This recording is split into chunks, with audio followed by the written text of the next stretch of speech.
bahasan kita tentang masalah ya. Kita cari masalah ya hari ini. Nah, saya kira perumusan masalah itu memang menjadi inti dari sebuah disertasi. Masalah penelitian atau pertanyaan penelitian atau research question itu nanti yang akan sangat menentukan hasil temuan atau research finding. Jadi kata Prof. Sacipto Raharjo, kalau seorang calon doktor itu sudah bisa merumuskan masalah dengan baik, maka separuh jalan dari disertasi itu sebetulnya sudah jadi. Jadi Bapak Ibu sekalian mengambil S3 ini kan cari masalah ya. Cari masalah. Nah, itu kita bisa menggambarkan bagaimana proses pencarian research question ini memang tidak gampang dan itu kadangkala membuat kita itu bisa putus asa, bisa berpikir balik kembali, bisa setiap kali itu melihat halaman 9, 10 itu kok pantas apa enggak. Nah, itu. Jadi hari ini kita coba melihat apa itu masalah. Saya kira tidak ada tips yang manjur bagaimana kita untuk mencari dan menentukan masalah, menguraikan masalah ini. Cuman saya hanya sharing saja dari pengalaman saya. Yang jelas itu pasti diliputi oleh keraguan-raguan, apakah ini pantas apa enggak untuk dikaji, kalau enggak pantas itu gimana, kalau pantas itu ukurannya apa. Nah, itu akan selalu mengganggu pikiran kita gitu ya. Jadi coba kita lihat dulu masalah itu apa. Jadi masalah itu sebetulnya adalah sesuatu yang belum diketahui, oleh karena itu mengundang berbagai pertanyaan. Karena dia itu sesuatu yang belum diketahui, inilah yang menyebabkan peneliti tergelitik untuk meneliti.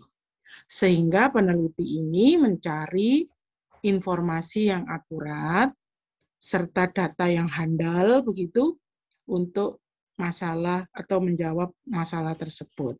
Sehingga yang Bapak Ibu lakukan selama ini adalah sebetulnya searching, ya kan? Searching itu berarti melakukan verifikasi. Kalau researching berarti Bapak Ibu melakukan konfirmasi.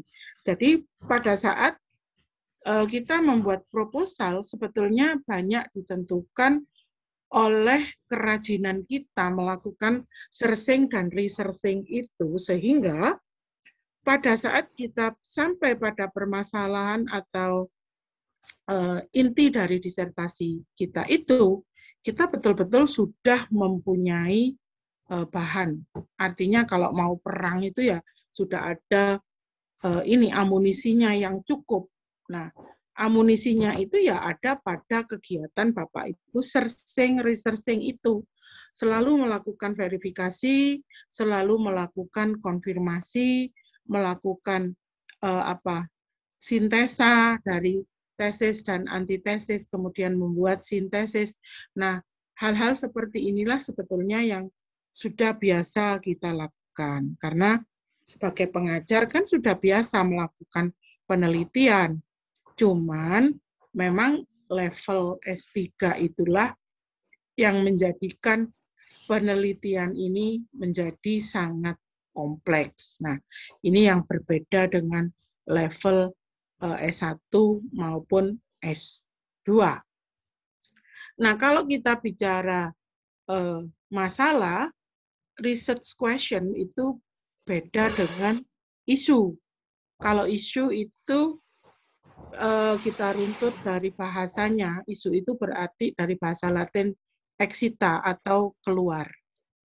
Jadi something coming from sources of suspicious, deranged, or disordered imagination. Jadi isu itu serangkaian teka-teki yang menarik perhatian publik atau yang mengundang debat atau yang mengarah pada sengketa yang pada akhirnya mengerucut pada keputusan atau kesimpulan.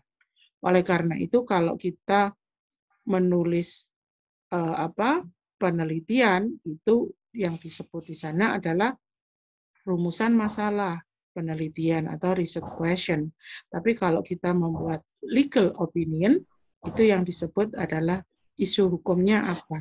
Nah, ini memang kalau isu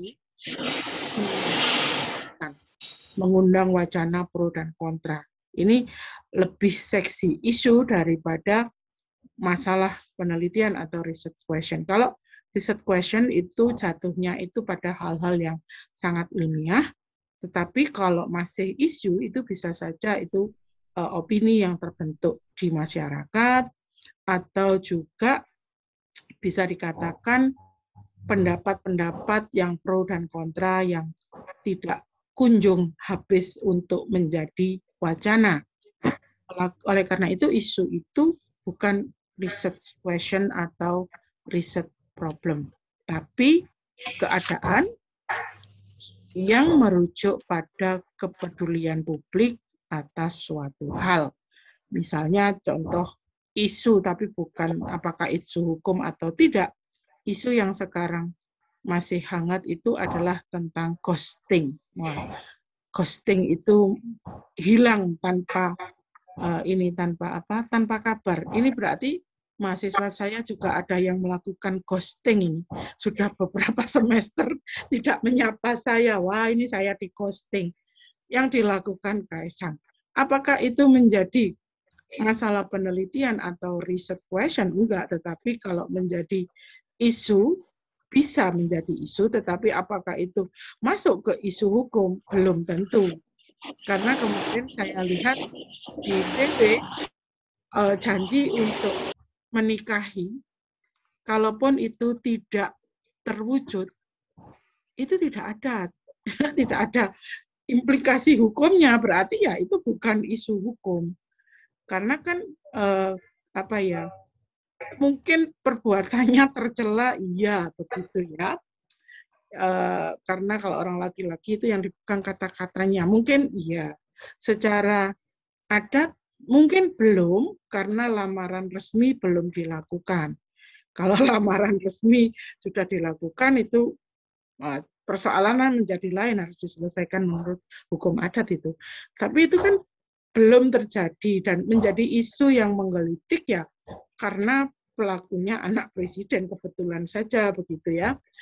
Jadi menimbulkan kegaduhan di media sosial, ya, tetapi kalau itu menjadi masalah hukum, belum tampaknya. Demikian juga kalau kita melihat apa yang menjadi isu hukum atau menjadi isu hukum itu akan bisa menjadi masalah penelitian, ya tergantung sampai pada level mana Bapak Ibu bisa merumuskan isu hukum ini berubah menjadi research question atau masalah penelitian atau research problem. Karena kalau dalam tahapan isu hukum saja bukan merupakan research problem, karena isu hukum itu masih tetap bisa diperdebatkan, masih tetap mengundang wacana pro dan kontra, dan setiap orang boleh saja bersandar pada kebenaran yang diyakini. Tetapi kalau riset problem, maka yang akan kita dapatkan setelah melakukan riset itu sendiri adalah temuan penelitian atau riset finding. Nah, inilah yang membedakan endingnya antara isu hukum dengan masalah penelitian. Kalau isu hukum itu bisa saja nanti merujuk pada keputusan atau kesimpulan begitu. Tetapi kalau masalah penelitian, maka ini akan mengacu pada temuan penelitian atau research finding. Nah, disitulah ada yang dinamakan research finding, ada yang dinamakan atau dinamakan sebagai thesis statement. Nah, ini Ini yang perlu diperhatikan Bapak Ibu sekalian kalau nanti ujian. Jadi apa masalah penelitiannya itu harus sinkron dengan temuan penelitian. Jadi research question itu harus sinkron dengan research finding atau thesis statement. Dan thesis statement ini akan sangat erat kaitannya dengan masalah kemarin, yaitu tentang originality. Nah, ini. Namun demikian, dalam mengawali atau melihat masalah atau melihat merumuskan masalah itu juga ada beberapa hal yang perlu diperhatikan.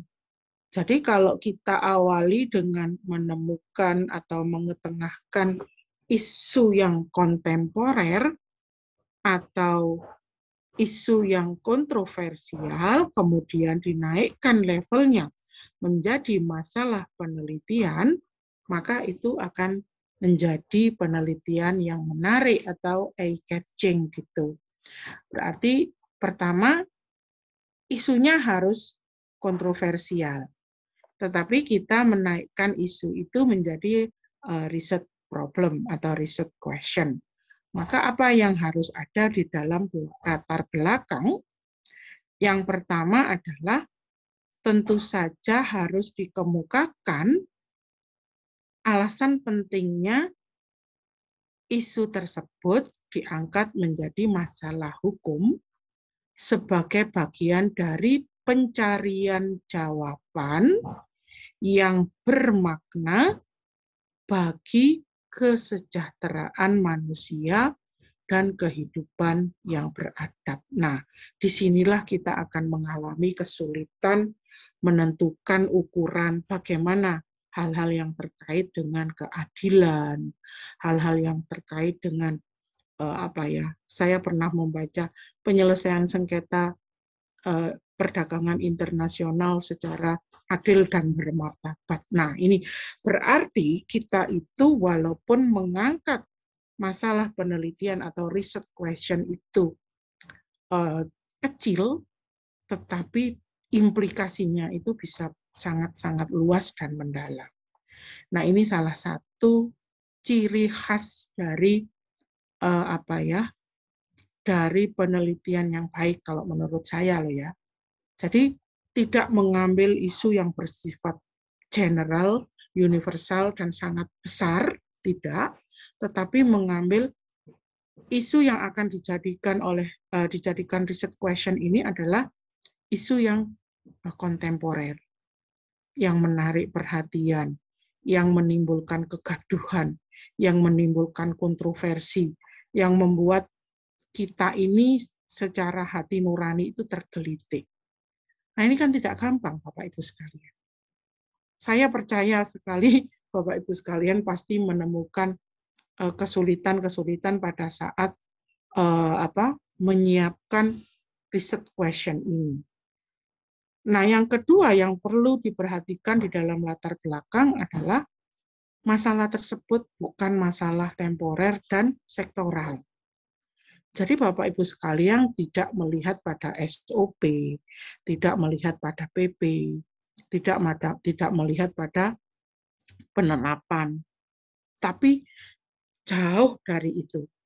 Kalau misalnya Bapak Ibu sekalian ada pada bidang pekerjaan yang khusus, kalau masih dalam tahapan implementasi atau penerapan, berarti itu harus digali lagi secara lebih mendalam, begitu, sampai masuk ke hal-hal yang sangat-sangat menjadi pertanyaan yang menjadi dasar dari pertanyaan. Jadi kalau misalnya kita mencari makna, bukan hanya makna yang secara tersurat, tetapi kita harus mencari makna yang tersirat. Jadi mencari makna di balik makna. Itulah yang menjadi kesulitan pertama pada saat kita melakukan penulisan proposal itu. Saya pun juga mengalami hal itu.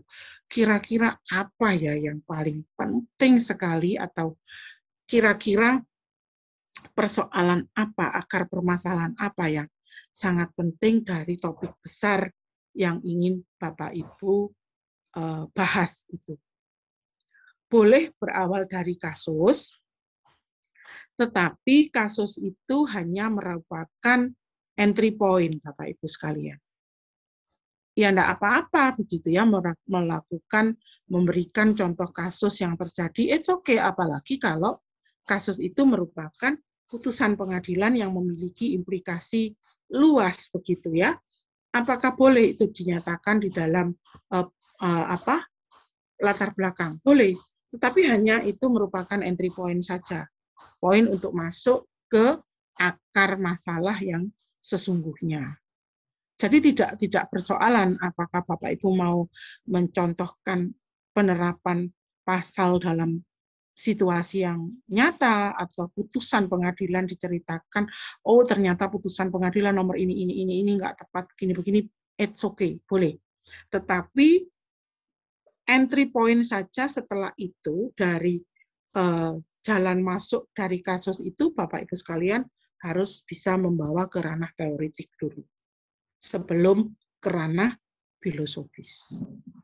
Jadi memang enak kalau diomongkan begini, tetapi pada saat dipraktekkan itu luar biasa ngeluh Bapak Ibu sekalian.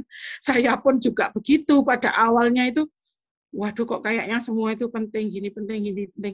Tapi setelah intens sekali berkomunikasi dengan pembimbing, alah tiba emek ngene tok. Loh justru tiba emek ngene tok itu loh yang kita susah untuk menerapkan.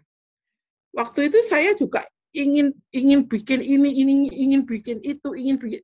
Oh alah, ternyata setelah dibaca pembimbing saya, oh yang kamu maksud itu cuma ini toh. Jadi penerapan prinsip ini. Oh, ya. Akhirnya kita ketemu, sepakat, sudah tahu entry-nya saya masuknya itu dari putusan Pengadilan Negeri Nganjuk yang membuat Pak Tukirin dan kawan-kawan menjadi terdakwa karena dituduh melanggar varietas tanaman baru jagung yang dimiliki oleh PT DuPont. Nah, setelah itu saya memberi kajian yang melebar bahwa petani itu harus ada privilege-nya, dan privilege ini diakui oleh dunia, diatur oleh konvensi internasional dan lain-lain dan sebagainya. Dan ini harus prinsip yang diakui oleh negara-negara yang beradab. Nah, itu akhirnya dari isu yang kecil tetapi kontroversial inilah yang menjadikan riset question. Jadi memang tidak ada tipsnya bagaimana caranya menemukan riset question ini, padahal nanti dari riset question itu kan kita diharapkan apakah kita akan membuat konsep, apakah kita akan menemukan teori, kan begitu. Apakah kita akan memberikan perspektif yang baru, apakah memberikan pendekatan yang baru, atau kita akan menyajikan deskripsi yang berbeda dari pokok bahasan yang sudah ada lebih dahulu. Nah, itu kan hal yang tidak mudah Bapak Ibu sekalian. Jadi memang sebelum riset question ini beres, saya kira kita itu akan bolak-balik ke halaman 9-10. Jadi ini tips saja untuk latar belakang, jangan panjang-panjang. Kalau latar belakangnya panjang-panjang, itu yang membaca itu akan get lost. Kalau nggak kesasar ya kehilangan maknanya gitu. Biasa kalau menulis proposal itu sangat semangat. Dulu saya pun menulis proposal itu 105 halaman, diketawain sama pembimbing saya. Nulis apa aja kamu itu gitu ya, Bapak Ibu sekalian. Kalau tahu gaya komunikasinya Pak Peter itu begitu, bahasa Jawa yang nyelekit gitu. Terus lah kalau semua kamu taruh di latar belakang lah, terus kamu mau bahas apa? Akhirnya si proposal yang 105 halaman itu saya ringkes cuma tadi 35 halaman, Bapak Ibu sekalian.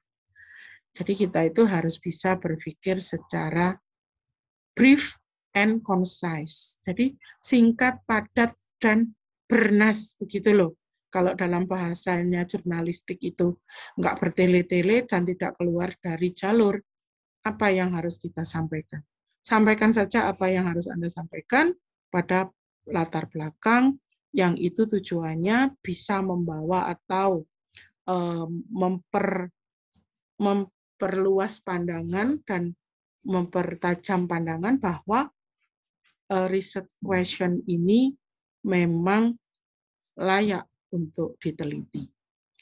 Itu ya. Kemudian apalagi kalau kita melihat yang dalam riset question, sedapat mungkin ada parameter yang bisa digunakan. Nah, ini juga sebetulnya sulit untuk dilakukan, Bapak Ibu sekalian. Kalau kita memakai misalnya embel-embelnya itu, saya lihat itu kalau orang membuat disertasi sewenang embel-embelnya mesti berkeadilan. Banyak banget yang berkeadilan. Nah, persoalannya adalah Bapak Ibu sekalian harus bisa membuat parameter berkeadilan itu ukurannya apa. Nah, untuk mencari ukuran berkeadilan ini, tentu mau tidak mau, suka tidak suka, kita akan larinya adalah ke teori. Jadi, parameter itu dibangun tentu tidak berdasarkan hasil pendapat subjektif Bapak Ibu sekalian, karena kalau hasil subjektif Bapak Ibu sekalian itu nanti kita jauh dari apa yang disebut dengan scientific method itu sendiri. Kalau scientific method ya itu harus bisa dibuktikan, bisa dievaluasi, bisa dibuktikan gitu kebenarannya. Nah, jadi parameter itu begitu Bapak Ibu sekalian menulis judul ada embel-embelnya berkeadilan, maka tidak hanya dalam pikiran Bapak Ibu, tetapi dalam hal yang secara tersirat, Bapak Ibu sudah bisa menerapkan keadilan yang mana yang Bapak Ibu ikuti. Atau keadilan yang mana yang paling cocok dengan konsep hukum yang Bapak Ibu akan temukan, atau model yang akan Bapak Ibu temukan. Nah, itu kita memang akan larinya ke teori dan ke hal-hal yang bersifat hukum, filsafat hukum, begitu ya. Jadi kalau sepanjang pengetahuan saya yang banyak itu justru yang dicari itu makna. Sebetulnya kalau saya tidak gitu setuju dengan makna, karena makna itu kan kalau sesuatu belum jelas itu dimaknai, begitu ya, diinterpretasikan. Tetapi kalau level S3, saya itu kok lebih setuju konsep, begitu loh. Jadi konsep itu kan sesuatu yang belum diatur. Konsep itu sesuatu yang menerangkan sesuatu. Kalau konsep hukum ya sesuatu yang menerangkan konsep hukum, tentu ada elemennya, bisa terukur. Kalau kita bicara tentang konsep misalnya, kursi itu apa sih gitu ya? Kursi itu adalah konsep. Nah, kita kemudian menerjemahkan bagaimana kalau saya menerjemahkan kursi itu ya tempat duduk yang berkaki dan bersandaran. Nah, kalau dia tidak bersandaran ya jadinya dengklik gitu loh. Nah, dengklik itu juga konsep begitu. Kalau nggak berkaki gimana? Ya lesehan, ya bukan kursi. Jadi gambaran mudahnya itu dari konsep hukum kita menemukan elemen-elemen dari konsep itu. Sehingga kita menemukan konsep hukum berarti kita menjelaskan istilah terminologi hukum yang belum diatur oleh undang-undang. Nah, begitu. Jadi apa sih yang belum diatur oleh undang-undang?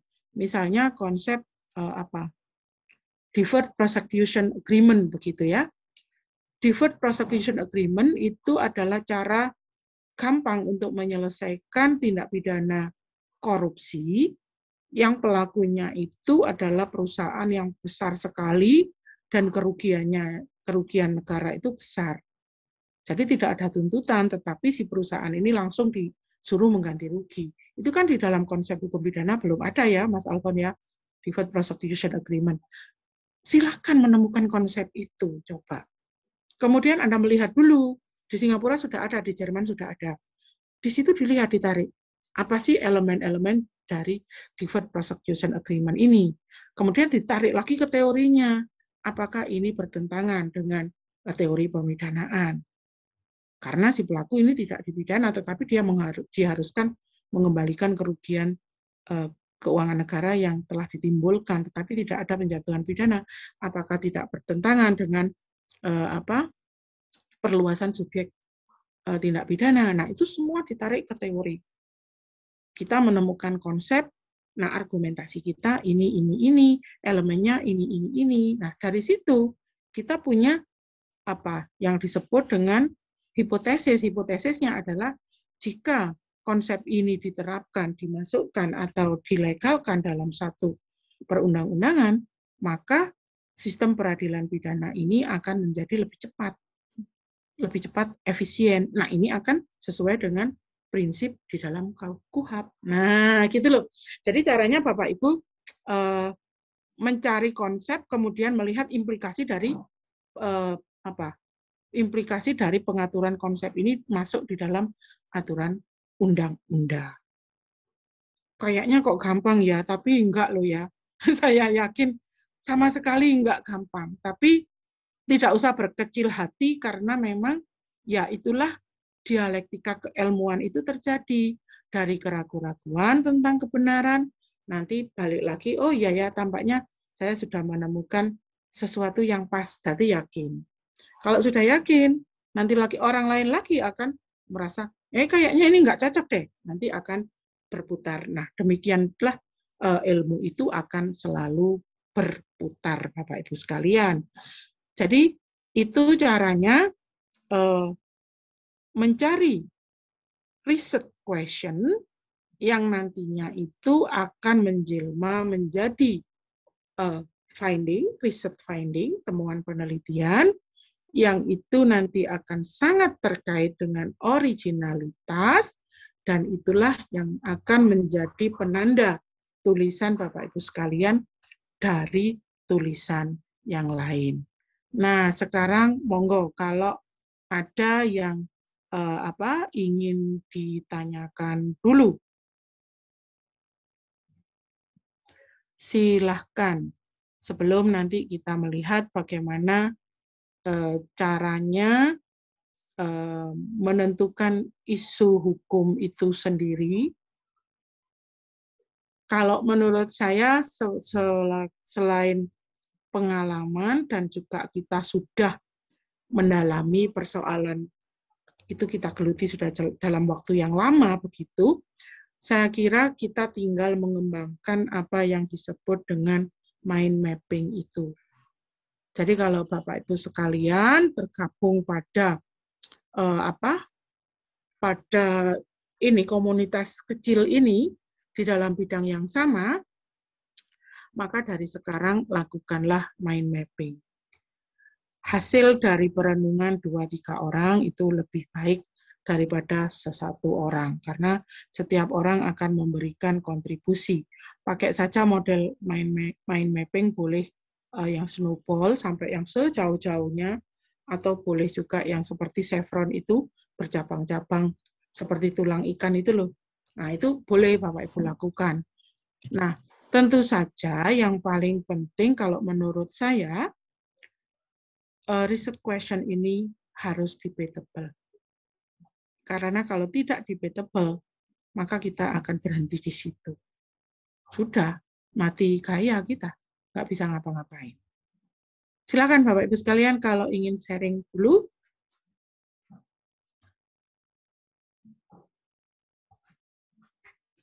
Sekarang jadi mulai memikirkan riset question masing-masing tampaknya.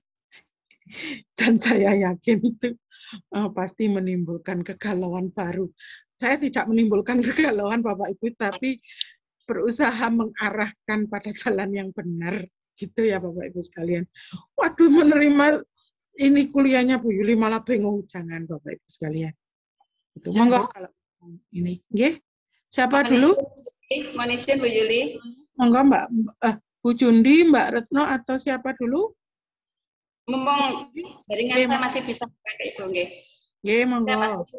Terima kasih. Assalamualaikum warahmatullahi wabarakatuh, teman-teman. Ngapunten, ini saya posisi di perjalanan di rest area sehingga naik turun tadi sinyalnya. Ini Bu Yuli, ini masih menyambung dari materi yang seminggu kemarin, menarik ini katanya sholat subuh. Kira-kira kalau secara mengenai konsep hukum yang orisinal itu apakah ada unsur-unsur yang harus dipenuhi? Maksudnya begini, Bang, itu saya tidak tahu hanya wacana karena sebetulnya saya belum menemukan elemen-elemen yang tadi katanya Bu Duli harus muncul itu. Hingga elemen-elemennya saya belum menemukan, tetapi itu sudah menjadi sebuah bahasanya catatan, meskipun yang bersangkutan belum mengklaim bahwa itu ada konsep yang dibangun, tapi setidaknya ada sebuah wacana bahwa dia menggunakan konsep itu. Nah, untuk menemukan bahwa itu betul-betul memang sudah memiliki sudah ada pemiliknya konsep itu atau belum, bagaimana? Itu yang pertama.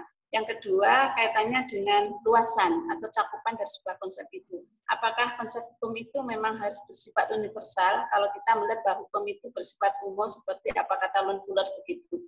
Apakah itu hanya bisa di cakupannya hanya sebatas wilayah tertentu, misalnya Indonesia saja, ataukah memang betul-betul bersifat abstrak universal, seperti yang dibangun atau konsepnya Lon Fuller. Bu, terima kasih dari saya. Oke, terima kasih Bu Jundi.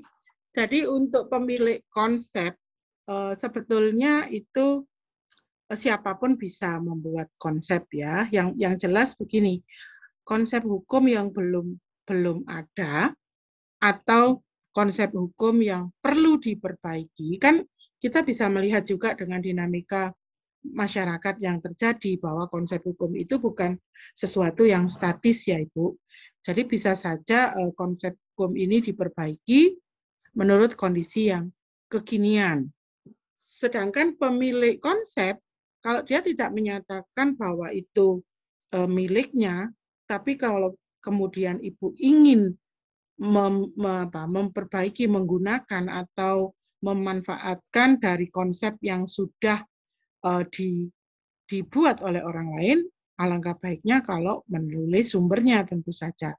Tetapi Ibu misalnya punya argumentasi, oh saya terinspirasi dari konsep yang dibuat oleh A, tapi menurut saya konsep ini kurang tepat. It's okay. Konsep ini perlu diperluas, konsep ini perlu dipersempit, apapun itu keinginan Ibu, itu bisa dilakukan. Atau kita meminjam konsep lain, misalnya konsep ini sudah ada loh, adanya di mana?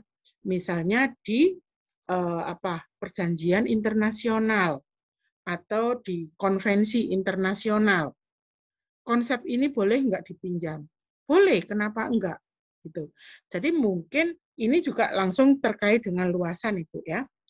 Ibu mau mencari konsep yang meluas secara universal, boleh. Nanti ini bisa berlaku di seluruh dunia, wah itu pasti gagasan hukum yang bagus. Tetapi Ibu bisa menemukan luasan konsep yang bersifat ada nilai keindonesiaannya. Itu juga boleh, Bu. Jadi tidak menjadi masalah tentang luasan, karena saya pun juga mengalami hal yang sama.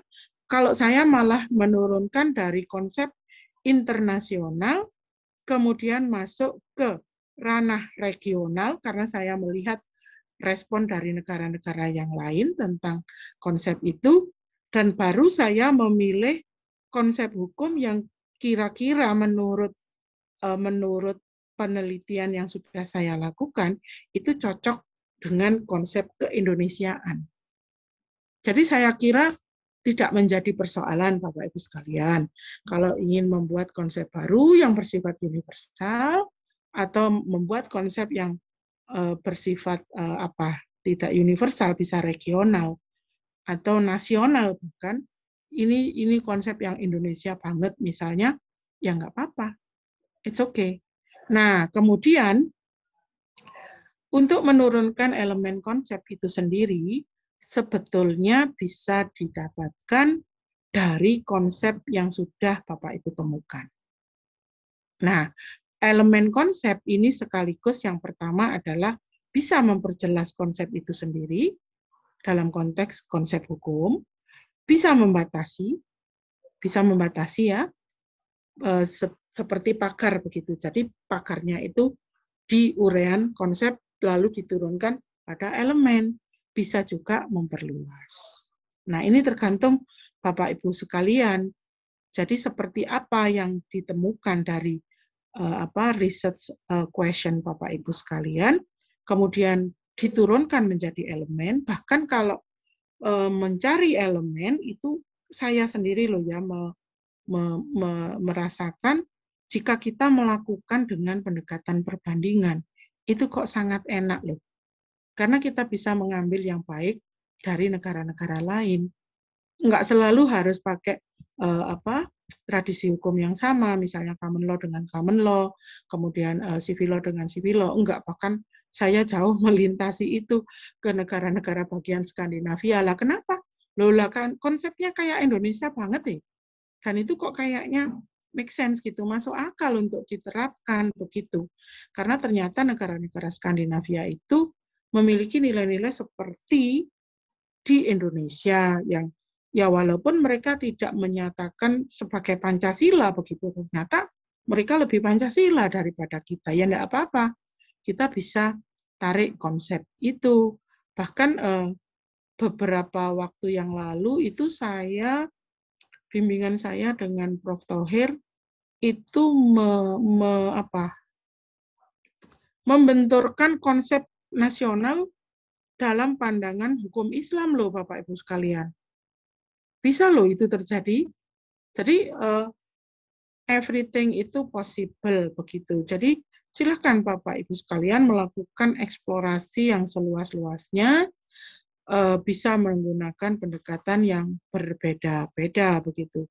Saya kira kalau saya tetap lebih suka melakukan pendekatan perbandingan itu favorit. Kenapa ya? Kita bisa belajar banyak dari situ. Bahkan banyak best practice yang kita dapatkan. Saya banyak mendapatkan konsep dasarnya dari Skandinavia, tetapi dalam tataran implementasinya justru India yang lebih masuk akal. Bahkan India itu memberikan privilege yang luas sekali untuk petani. Walaupun di sana-sini saya juga membaca pendapat-pendapat dari para sarjana, bahkan dari para sarjana India sendiri, bahwa menyatukan konsep farmer rights dengan varietas tanaman itu adalah hal yang utopis begitu, hal yang tidak mungkin untuk dilakukan. Tetapi faktanya India bisa melakukan itu.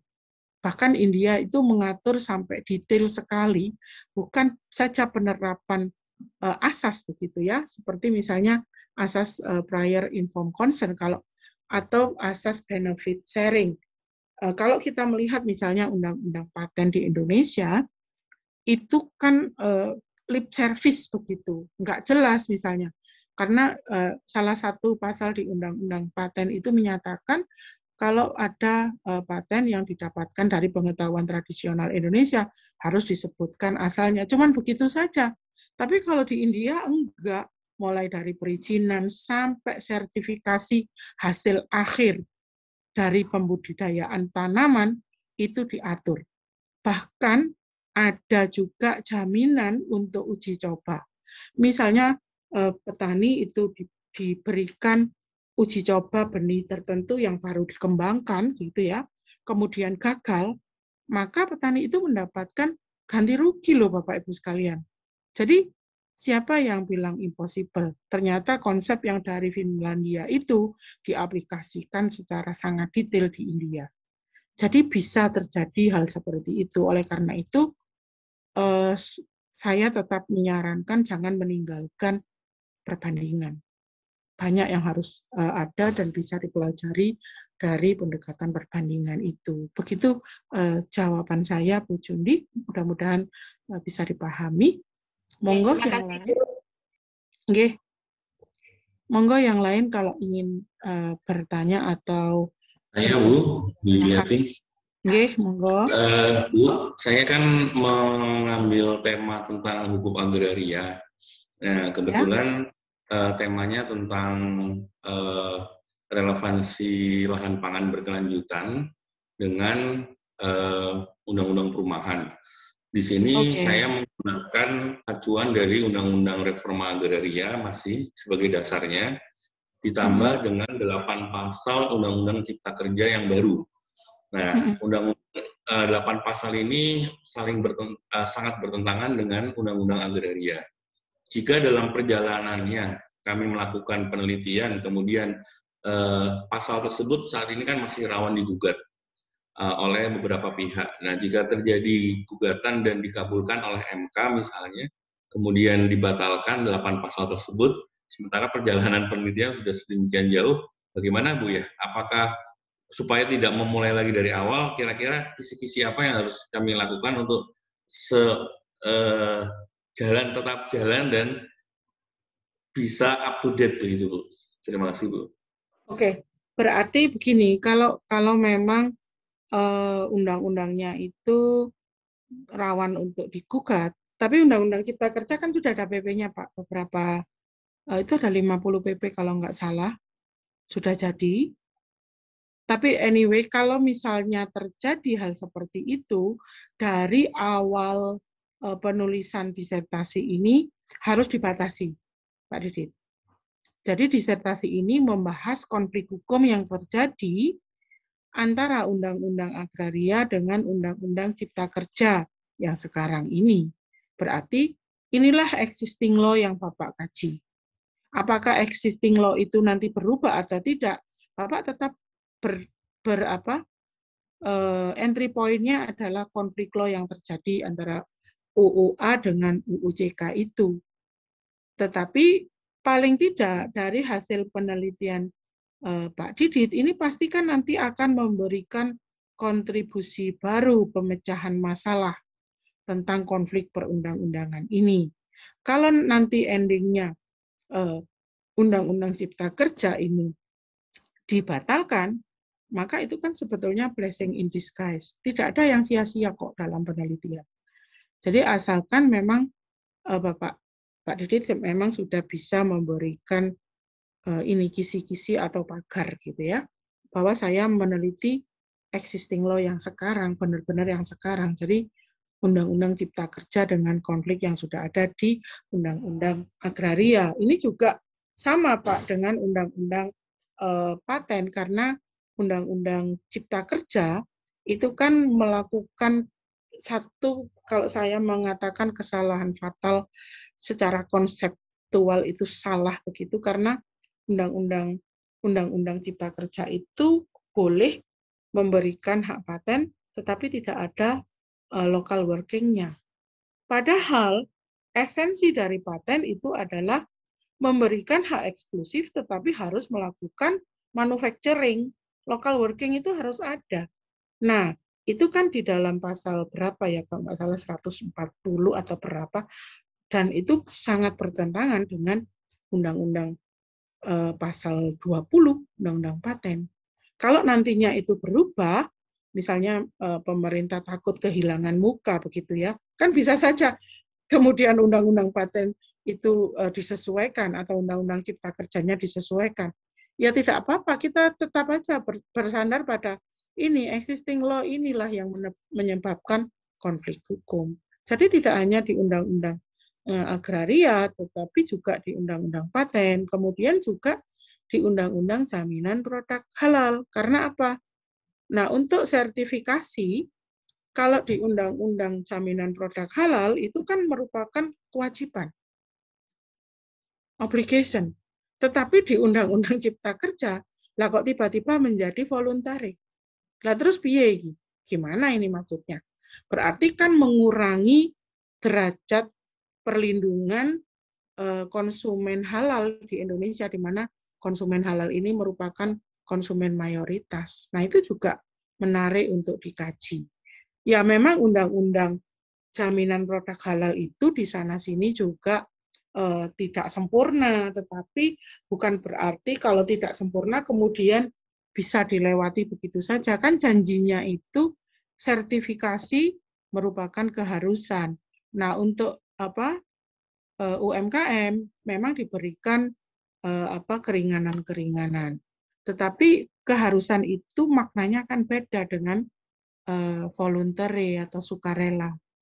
Ini juga menjadi persoalan, saya mencatat itu karena kebetulan saya juga mencermati Undang-Undang Jaminan Halal ini. Walaupun ada hal-hal yang tidak masuk akal juga gitu ya. Bahkan sampai ke pembiayaan yang nggak mungkin lah, kita bagaimanapun juga semua usaha itu nggak ada yang lepas dari bank. bahkan Bank Dunia pun itu juga bank, jadi nggak mungkin. Jadi kalau ada yang menggembar-gemborkan perumahan tanpa riba lah, inilah itulah, saya kok agak-agak pesimis gitu ya. Bahkan MUI pun sudah memberikan fatwanya kalau riba itu ya itu dipandang bagian dari kedaruratan gitu loh. Bahkan gimana kita mau bebas riba di Arab Saudi aja semua bank internasional nongkrong di sana kok. Jadi gitu agak-agak nggak masuk akal juga sih undang-undang jaminan halal itu, tetapi esensinya itu loh yang dilanggar oleh undang-undang cipta kerja. Ini yang nggak setuju saya. Jadi kasusnya sama dengan yang Pak Didit itu. Undang-undang agraria sudah mengatur, undang-undang cipta kerja memang kalau saya melihat sekilas, mudah-mudahan tidak salah begitu Bapak Ibu, undang-undang cipta kerja itu kayaknya semuanya itu digunakan untuk percepatan investasi. Tapi percepatan investasi itu ya enggak bisa dong menghilangkan esensi yang harus dilindungi. Begitu Pak Didit. Iya, Bu, matur nuwun Bu Yuli. Nggih, monggo silakan yang lain kalau ada yang ingin diceritakan begitu. Bu Putri gimana? Sudah menemukan sesuatu yang kemarin katanya mau berdiskusi atau masih dalam keraguan yang heboh gitu? Oke. Jadi setelah mendengarkan penjelasan Bu Yuli, alhamdulillah semakin membuat saya galau, Bu Yuli. Mengapa? Mohon maaf saya membuat galau. Berarti membuat galau ini menjadi tantangan bagi saya untuk tracking lebih masif begitu. Kenapa? Yang selalu ada dalam pikiran saya memang ini hal baru bagi saya. Saya memang termotivasi untuk menulis tentang sumber daya genetik yang kemarin ini tadi saya juga sambil melihat kembali PPT yang Bu Yuli share kemarin. Jadi ada beberapa tulisan yang terkait dengan sumber daya genetik dan saya kebetulan juga menemukan buku tentang hukum sumber daya genetik yang ditulis oleh Bu Miranda Risang Ayu, tetapi memang dari Pajajaran. Kemarin saya juga mencoba, ini yang belum saya mencari jurnal-jurnal internasional, belum Bu Yuli. Oleh karena itu, non sewu, ketika saya pengen nyantrik kepada penjenengan, maksud saya mengumpulkan modal awal dulu begitu. Jadi tidak kosongan itu maksud saya.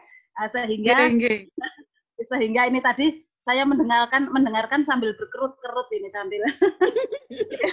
Mohon maaf. Okay. Kemarin saya juga mencoba memahami tentang prior free and informed consent.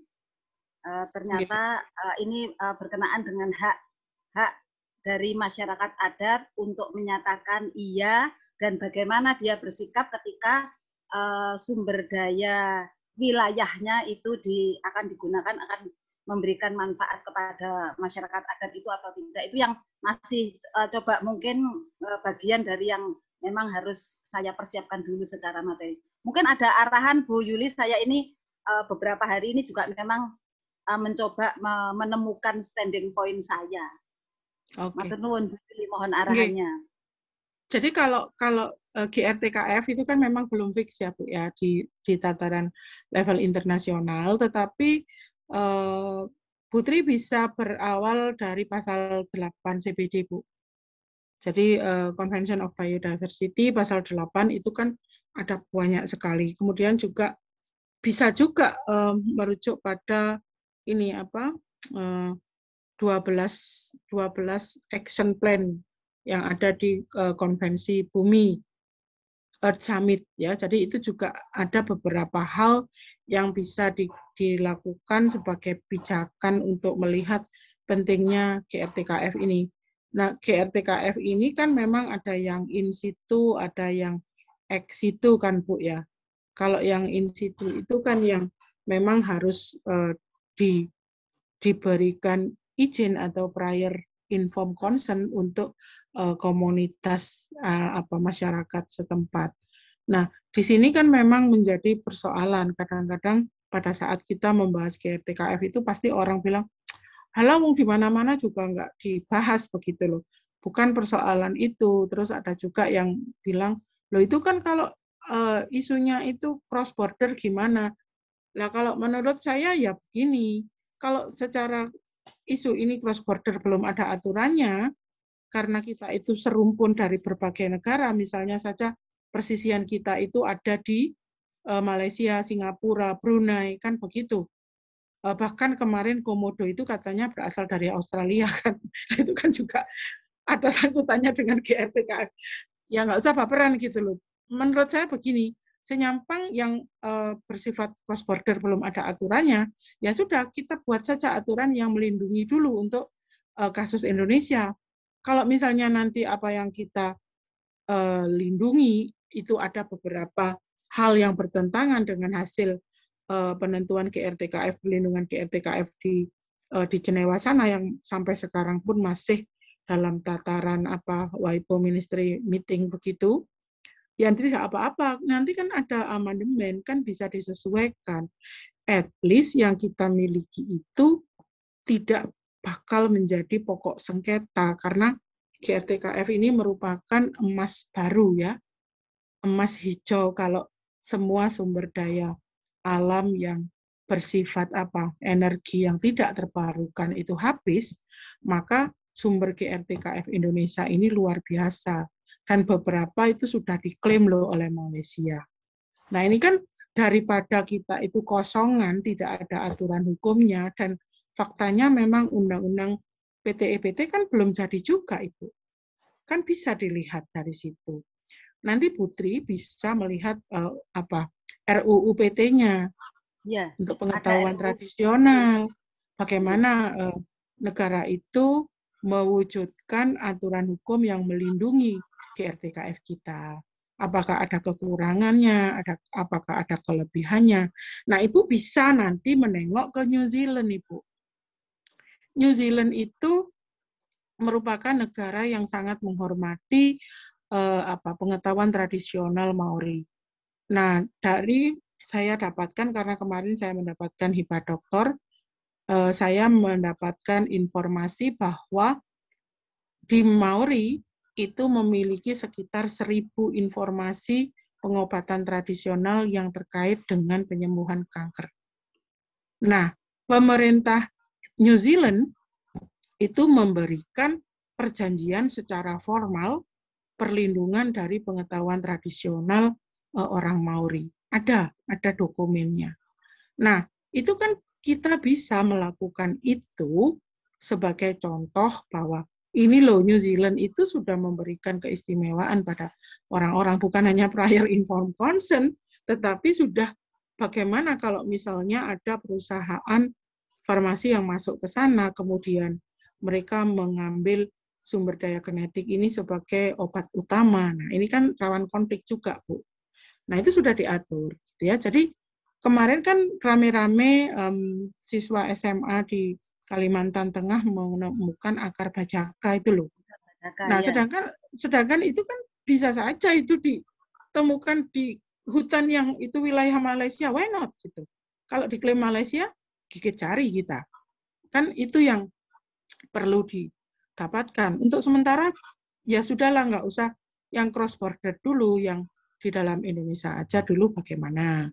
Itu bisa kok, Bu. Nanti kaitkan juga dengan ini RUU apa UU ya, saya agak lupa. Kayaknya Pak Prof. Fadli mengatakan bukan UU untuk pengakuan masyarakat adat. Kayaknya sudah jadi UU deh, Bu.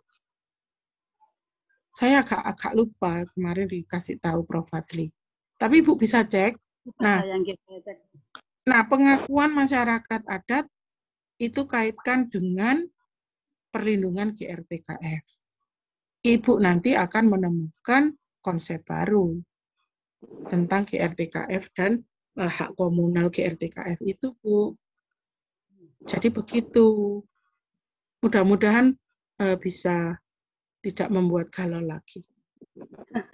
Nggih, matur nuwun Bu Yuli. Nggih. Bu Retno, monggo. Mohon izin Bu Yuliati menyambung yang tadi sampaikan juga tentang masyarakat adat. Seingat saya sih kemungkinan masih RUU, Ibu. Masih RUU, oke. Nah, ini juga masih di dalam pemikiran saya untuk sekiranya apakah memungkinkan pada saat ini kan masyarakat adat memiliki adat yang memiliki sanksi. Nah, pada saat ini saya melihat kepada kebakaran hutan yang sering terjadi di Pontianak, di Sumatera, di mana mereka itu sebetulnya juga sudah memiliki sanksi-sanksi adat untuk orang-orang yang tidak memelihara hutan begitu. Nah, sementara ini kan kita sudah juga memiliki undang-undang kehutanan ataupun sekarang sudah juga diatur di dalam undang-undang Cipta Kerja yang menyatakan bahwa ada sanksi juga, hanya saja tetap sampai sekarang terjadi. Apakah memungkinkan Ibu kalau misalnya pidana adat itu bisa dijadikan sebuah penelitian terkait dengan untuk proposal disertasi Ibu? Bahkan sangat menarik, Bu Retno. Jadi Ibu nanti penelitiannya adalah sosiolegal. Jadi apa yang bisa dilihat di sana, bisa substansi hukumnya, bisa penerapan aturannya, Bu. Ini seperti disertasinya Bu Maria Rona. Tapi Bu Maria Rona ini melihat pada tingkat kepatuhan masyarakat untuk penyelesaian tindak pidana karena kecelakaan lalu lintas, Bu. Nah, ternyata apa temuannya? Temuannya sangat menarik loh. Jadi temuannya itu bisa ditemukan batas maksimal denda yang bisa dijatuhkan jika seorang korban kecelakaan lalu lintas itu meninggal, yaitu 50 juta rupiah. Itu maksimal. Kemudian juga ada juga unsur pemaaf. Jadi kalau misalnya si sopir ini sangat miskin sekali, nggak punya uang, kemudian keluarga korban memaafkan, itu denda 50 juta bisa diturunkan. Jadi yang menarik dari penelitian model ini, nanti Ibu bisa mematerialisasi hal-hal yang bersifat magic religius itu. Hukum adat kan kental dengan itu ya.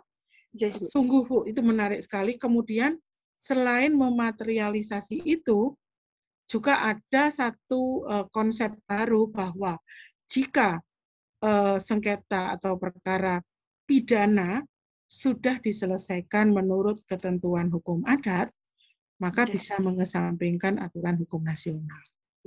Nah, yang lucu kemarin itu penemuan yang menurut saya itu sangat menggelitik adalah ternyata orang-orang yang berkecimpung di hukum adat itu agak matre, Bu. Jadi mereka itu kan sudah diselesaikan menurut kesepakatan hukum adat, sudah dapat 50 juta kan, mereka mau minta ganti rugi dari jasara harja, Bu. Jadi mereka, ya ini kan berarti ada apa dinamika baru dalam masyarakat. Ternyata sesuatu yang magic religius itu juga sudah bergeser ke arah hal-hal yang bersifat ekonomis materialistis begitu, Ibu. Coba deh itu diteliti, saya kira kok menarik ya. Menarik loh itu. Iya, terima kasih Bu. Cuma ini dalam pemikiran saya juga, kalau misalnya yang diangkat, ini menyangkut dalam satu sisi masyarakat adat saja, misalnya di Pontianak saja, ataukah di Padang saja. Karena juga ternyata di Pulau Jawa sendiri, dari saya mencoba ada penelitian atau mencari data-data awal, di Banyuwangi, karena juga terkait dengan ada alas, apa ya namanya, lupa saya, itu kan juga mereka melindungi sekali tentang hutan itu juga di Gunung Kidul. Nah, apakah saya harus untuk satu budaya adat saja, ataukah beberapa Ibu? Menurut Ibu, mohon masukan Ibu. Kalau beberapa itu bagus karena nanti ada pembanding, terutama untuk penjatuhan sanksi dan perbuatan yang dilarang. Tapi ending dari nanti dari penelitian Ibu adalah jatuhnya aturan sampai ke Perda, Bu. It's okay, nggak masalah itu, karena kan memang hukum adat kan berlaku regional atau domestik, jadi kan nggak mungkin menyamakan atau membawa hukum adat ke level nasional, itu ya agak-agak tidak masuk akal begitu. Tetapi temuan atau finding-nya itu nanti jatuhnya pada ke perumusan perda, dan itu saya kira juga gagasan yang menarik, Ibu. Bisa 1-2 dibandingkan, bisa.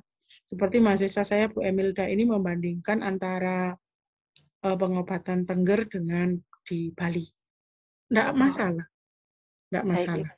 Ya. Jadi tidak selalu mengganti undang-undang atau mengamandemen undang-undang, kan enggak, sampai tataran PP juga boleh, sampai tataran Perda juga boleh. Tetapi kalau itu ada konsep hukum baru yang ditemukan, itu kan juga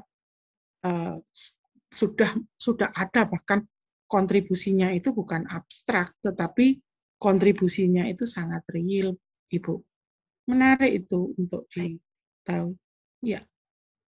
Jadi itu, iya.